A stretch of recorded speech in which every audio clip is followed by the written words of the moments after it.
Imagine a place beyond our world, where souls await the final purification before stepping into eternal glory.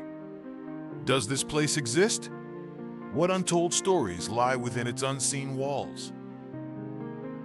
Today, we journey into one of the most profound and often misunderstood teachings of the Catholic faith, purgatory, and the sacred stories of the holy souls who reside there.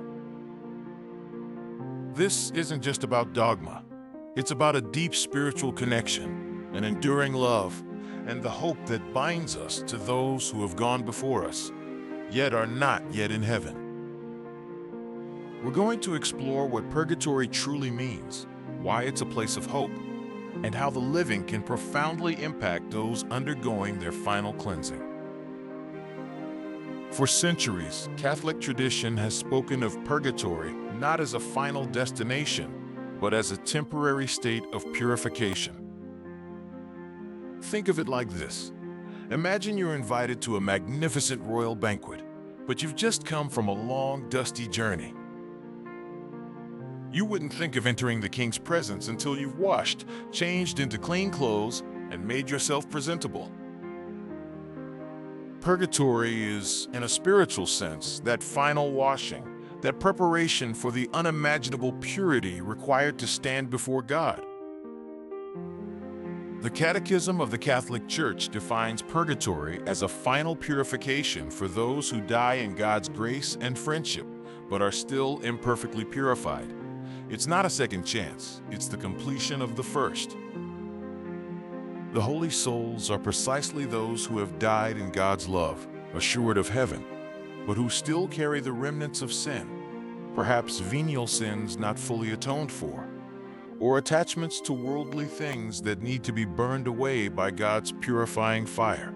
They are holy because they are destined for holiness. They are souls in process. Throughout history, countless accounts, often passed down through generations or recorded by saints, tell of encounters with these suffering souls, pleading for prayers. One famous story, often attributed to Saint Gertrude the Great, a 13th century Benedictine nun, speaks of her profound empathy for the holy souls. She was said to have been shown a vision of purgatory and given a prayer, often called the Prayer for the Holy Souls, which is believed to release a multitude of souls each time it is devoutly recited. These stories highlight a core belief: the communion of saints, the spiritual solidarity between those in heaven, on earth, and in purgatory.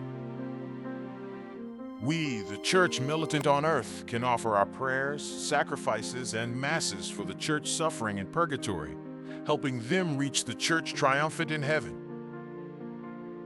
Another powerful narrative comes from Saint Catherine of Genoa, a 15th century mystic whose experiences of purgatory are among the most profound ever recorded. In her treatise on purgatory, she describes it not as a place of vengeful punishment, but as an intense longing for God. The suffering, she explains, comes from the soul's passionate desire to unite with Him, yet being held back by remaining imperfections. It's a pain of love, a burning desire for completeness in God that cannot yet be fulfilled. Her writings show a purgatory that is an active purification, willingly embraced by the soul, because it recognizes its own unworthiness for heaven in its current state. She even describes the souls in purgatory as being happier in their deepest essence than any person on earth, despite their sufferings, because they are certain of their salvation and know they are progressing towards God. Now, here's a challenge. Many people find the idea of purgatory difficult to grasp, seeing it as a harsh form of divine punishment rather than a loving purification. How can a loving God allow such suffering, even temporary? This misunderstanding often leads to fear or dismissal of the doctrine altogether. However, when we delve deeper, we realize the suffering in purgatory isn't God actively inflicting pain in a punitive way, but rather the natural consequence of our own choices and imperfections meeting God's perfect holiness. Imagine bringing a muddy shoe into a perfectly pristine room. The shoe isn't punished by the room, but its dirtiness is utterly out of place. The soul's anguish comes from seeing its imperfections in the light of God's perfect love and desiring with every fiber of its being to be rid of them. The souls in purgatory yearn for this purification. They desire to be made truly clean. This is where our role becomes profoundly important.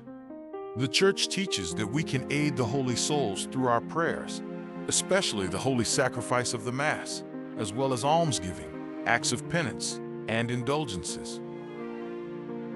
Every prayer offered, every Mass attended for their intention, is like a drop of water on a parched tongue, or a loving hand reaching out to guide them home. It's a powerful act of charity, bridging the gap between the living and the dead. The greatest gift we can give them is a Mass offered specifically for their intention, as it applies the infinite merits of Christ's sacrifice directly to their purification. The stories and teachings about the holy souls in purgatory aren't meant to instill fear, but to awaken a powerful sense of hope and intercession. They reveal a God whose mercy extends beyond the grave, offering every chance for perfection before entry into eternal joy. They remind us that death does not sever the bonds of love, and that our prayers have eternal consequences. The connection between us and them is real, vibrant, and incredibly powerful.